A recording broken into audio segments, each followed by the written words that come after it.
Well, hi, my friends.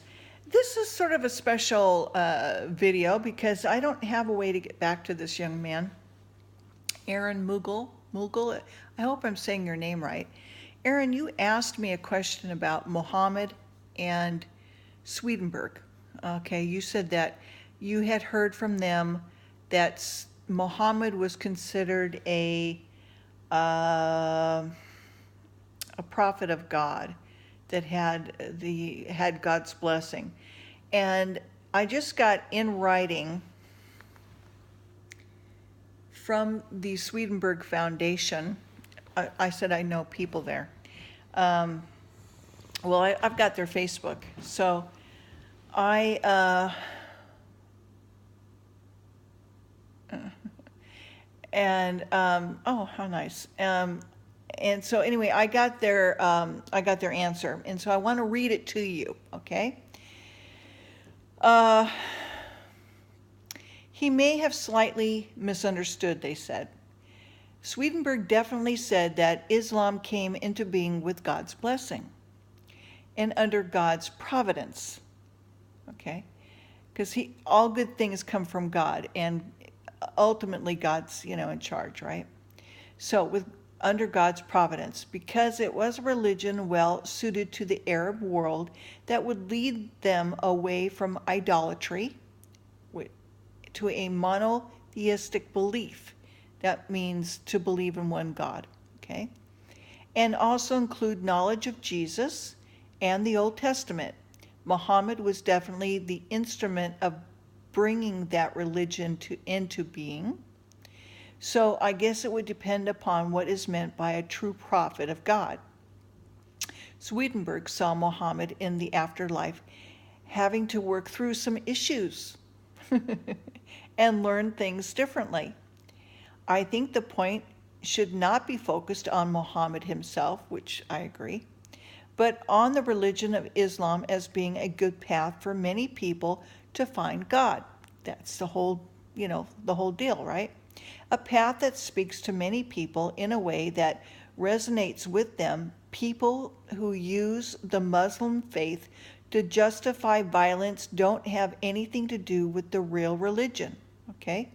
That has happened in all religions, including Christianity, and there will always be some people who take a religion and use it badly, which that's very true, okay? History bears that out. But Swedenborg also saw people like Paul, the Apostle Paul of the New Testament, and Moses of the Old Testament working through issues in the afterlife. So if you think about how long it was when Moses was on the earth and Paul and Swedenborg saw him, we don't know if there was a time travel thing. There's no time in heaven. I don't know how that works, okay? Because Earth is the only place that has time. Heaven, there's no time, so I don't, Okay, anyway, I just thought that was very interesting. So he saw people like Paul of the New Testament, Moses of the Old Testament working through issues in the afterlife. So prophets and revelators are just people after all, and they're not perfect, okay?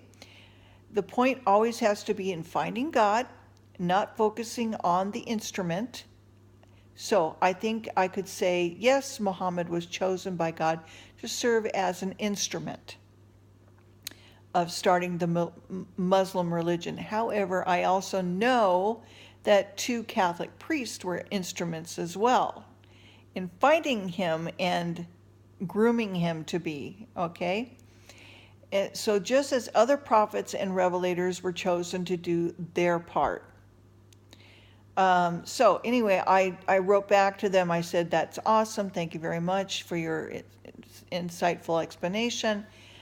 Truly appreciate it. We'll pass it on to you, Aaron, and I hope that you'll be pleased with the answer that was gotten.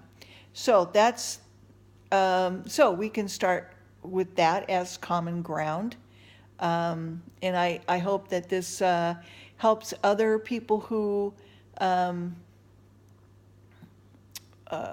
might be, wondering about my channel and the religion of what do you call it? The Muslim religion, We've been through a lot in the last, since 9/11.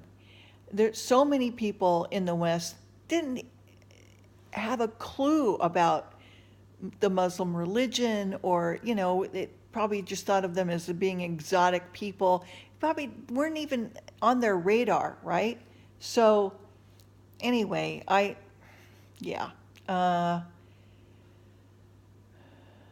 we have come a long way in a short amount of time in finding out about each other, and it hasn't been pleasant, okay? And I wish it would have been different circumstances, and I wish that the right people were blamed for what happened, because I have my ideas about that as well, my opinions from the little, the research I've done. It's not been extensive, but it's taken from other people, let's just put it that way.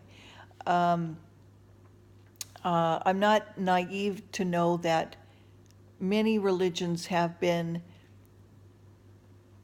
come into existence to control the masses, to manipulate, but God always finds a way to use it for his good purposes, I believe. And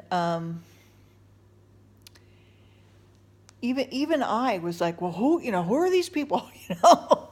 And they're okay. Wait a minute, they're Arabs, and I'd have to go back and go, oh yeah, Cain and Abel, and I'd go, Isaac and Jacob, and the twins, and excuse me, the older son that was born to Abraham, and then Isaac, from Sarah, and Hagar was the mother, that was her handmaiden, and see them as two separate groups. Because nowadays in Israel's not what it was back in over 2,000 years ago. It's completely different groups of people, different culture, it's completely different. So, it's not like it's frozen in time. And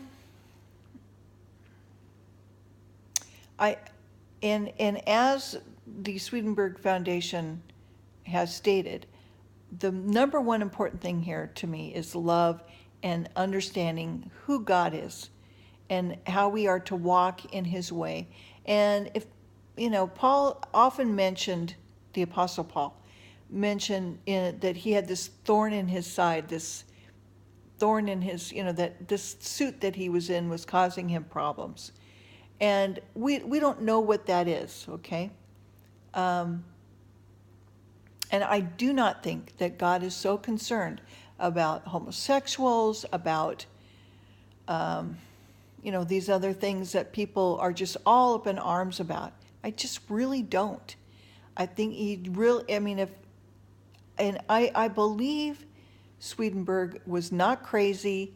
I believe he was a man of God. Maybe he even had to work out some things, I don't know, but he certainly was given a wonderful gift. And there's another gal that's living today. Her name is Lorna Byrne. She has a beautiful, wonderful gift that the Lord gave her of being able to see angels and the other side as well. And she handles it. She's been doing it since birth, so it's second nature to her. Some people have been given that gift and they cannot handle it. One in particular, and I know that he wouldn't mind me saying so, is a gentleman that had an a near-death experience, and why am I blanking on his name? Howard Storm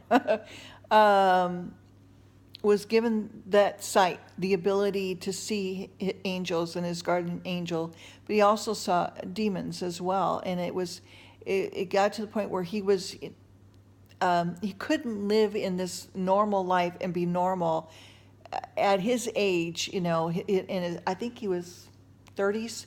He'd already, if he was a little boy or something, then maybe, but it's very difficult for him not to be so excited and go, oh by the way, an angel just walked in with you, or have you been, kind of, have you been worried lately, because there's this thing that's, can you imagine that would be really tough, that would be difficult for anybody to have to deal with. So he asked the Lord to take it away, and he lost that gift.